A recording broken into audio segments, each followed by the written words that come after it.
Bonjour à tout le monde, ici Jean-Claude Sely, guérisseur magnétiseur en Suisse.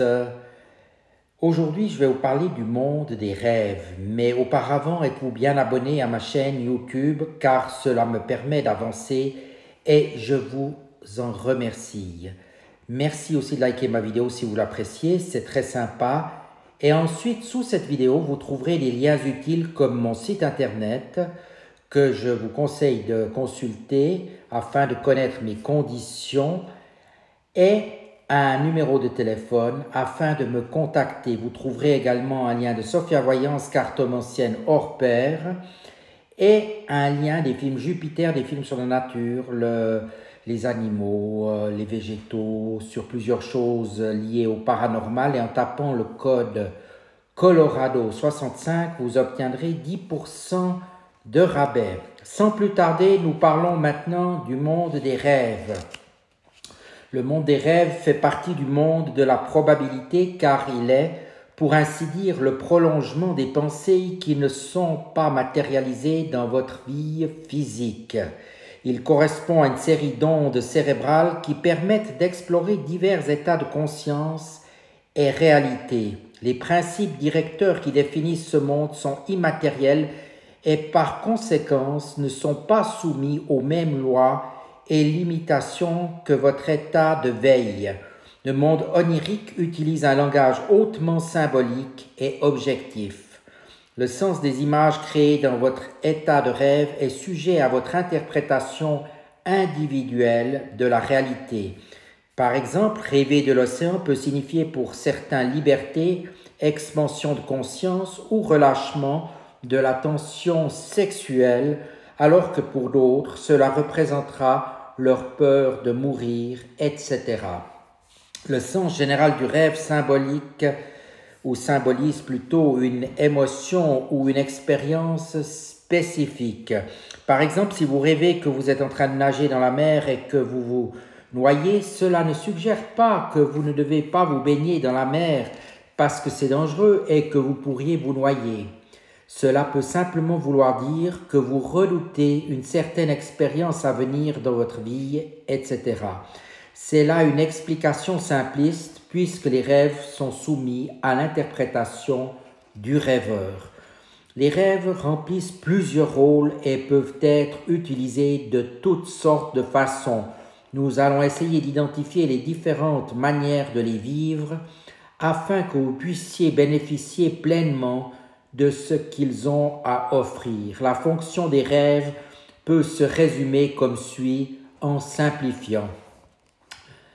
En premier lieu, les rêves vous permettent de résoudre des pensées qui n'ont pas abouti.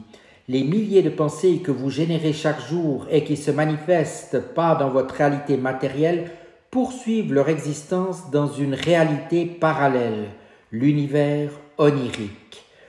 Si vous avez pensé à une nouvelle possibilité et que votre réalité physique ne l'a pas encore matérialisée, ces pensées vont se manifester dans votre état de rêve parce qu'elles n'ont pas abouti. Vous allez continuer de rêver à cette possibilité et il vous sera possible de ressentir ce qu'elle vous apportera avant même qu'elle ne se matérialise.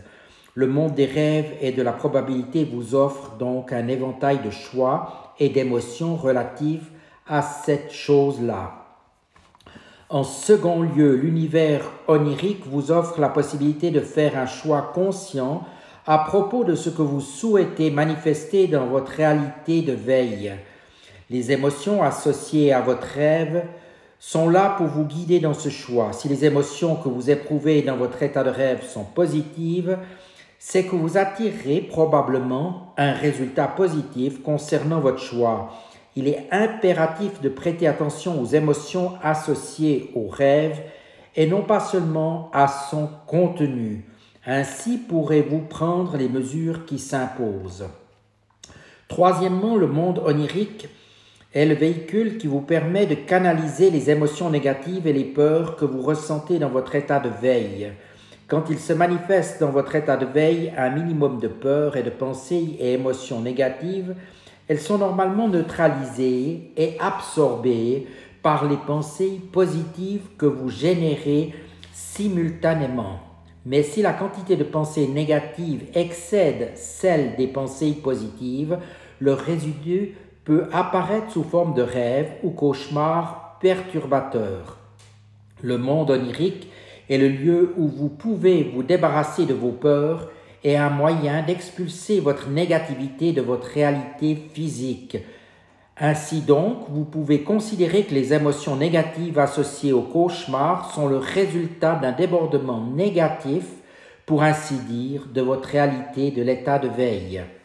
Quatrièmement, le monde des rêves vous permet d'explorer d'autres réalités, des mondes parallèles, et de vous connecter à d'autres êtres par un moyen autre que physique. Si pendant votre état de veille, vous avez posé des questions au sujet d'un autre être et de votre relation avec lui, vos rêves répondront à votre demande en vous offrant une rencontre avec cet être. Bien que n'étant pas d'ordre physique, ces expériences sont parfaitement réelles. Cinquièmement, l'univers onirique est la fréquence où réside votre moi spirituel.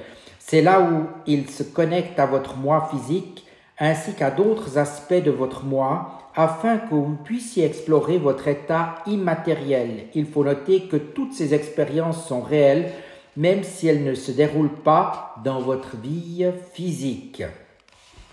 Sixièmement, l'univers onirique est aussi le véhicule qui vous permet d'accéder à votre mémoire cellulaire et à ce qui est gravé dans votre bloc mémoire et de les activer. Votre rêve ou vos rêves vous permettent aussi de vous rappeler votre accord prénatal et d'être de nouveau guidé sur le chemin que vous avez choisi avant votre incarnation physique. Vous êtes normalement incapable de vous rappeler ces rêves, mais ils demeurent cependant dans votre subconscient pendant votre état de veille et continueront de vous guider sur votre voie d'élection. Septièmement, votre moi spirituel ainsi que vos guides spirituels qui normalement vous guident pendant votre état de veille au moyen d'émotions, de pensées ou d'inspiration utilisent l'univers des rêves pour vous guider ou vous mettre en garde contre les distractions et ce qui nuit à votre bien-être physique. Certains rêves peuvent avoir un caractère prémonitoire.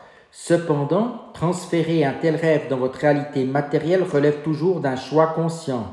Si cet événement possède un dynamisme suffisant pour se manifester, ce rêve peut être considéré comme une prémonition et vous permet de mieux vous préparer à en affronter les conséquences. Huitièmement, le monde des rêves répond à vos questions. En pensant, vous matérialisez certaines pensées et en laissant passer d'autres, ces dernières continuent d'exister dans le monde onirique et vous offrent des réponses illustrées dans vos rêves. Elles peuvent concerner des choses aussi ordinaires qu'une recette de cuisine ou aussi essentielles pour votre développement spirituel que votre accord prénatal. Le monde des rêves n'est pas une série d'images ou de messages chaotiques et sans importance, il joue donc un rôle précis. Donc à mesure que vous prendrez conscience des vastes plans de réalité susceptibles d'être explorés par votre conscience, vous deviendrez un créateur habile et conscient de votre expérience.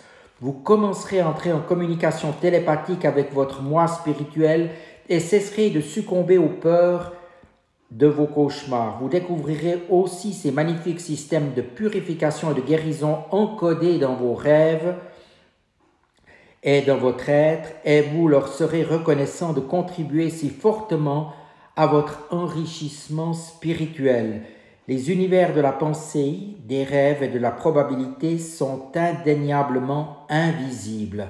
Cependant, ils sont plus réels que votre moi matériel car ils obéissent aux lois universelles de votre Créateur divin qui sont éternelles et absolues. Voilà, j'espère que ces quelques mots, ces quelques réflexions vous aideront à mieux comprendre le sens, le but de nos rêves. Je vous remercie de votre attention et vous dis à tout bientôt.